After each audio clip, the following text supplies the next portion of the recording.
Magandang hapon! Kumusta po? Narito po ulit ang update natin para sa lagay ng ating panahon. Ngayong hapon po ng September 7, 2024 na kung saan sa ngayon ay patuloy pa rin po nakabagat ang weather system na nakakaapekto po dito sa ating bansa pero tumataplis na lamang dyan po sa kanlurang bahagi ng Luzon na nakahatak pa rin ng super typhoon na si Yagi o dating bagyong Enteng na nagbabanta na po na tatama muli dyan po sa may Hanoi, kapital po ng Vietnam. Samantala, ang dalawang weather disturbances naman na nasa silangan at northeastern part ng ating bansa ay posibleng lalakas muli na bagyo between 24 to 48 hours pero hindi naman bantang mga yan dito sa ating bansa.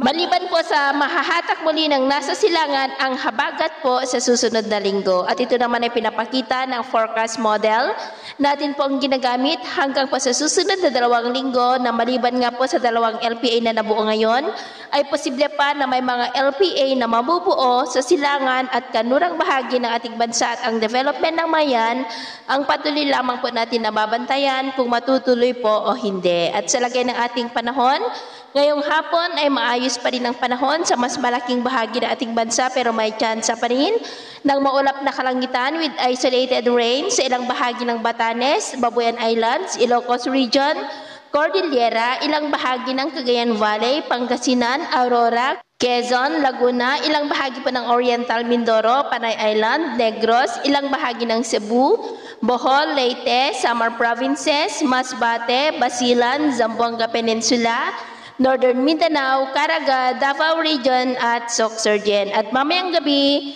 ay posible pa rin ang mga isolated rain sa ilang bahagi ng ating bansa, lalo na po dito sa may Northern Luzon at ilang bahagi ng Mindanao. Kaya mag-ingat po tayo sa posibleng banta pa rin po ng mga pagbaha at pagguho ng lupa.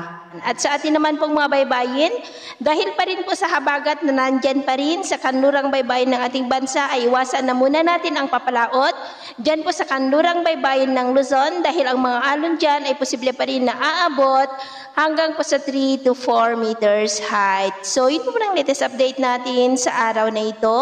At ako pa muli si Gems na nagsasabing sa kahit anong pagsubok po na darating sa ating buhay, huwag na huwag po tayong mawawalan ng pag-asa. Thank you and God bless!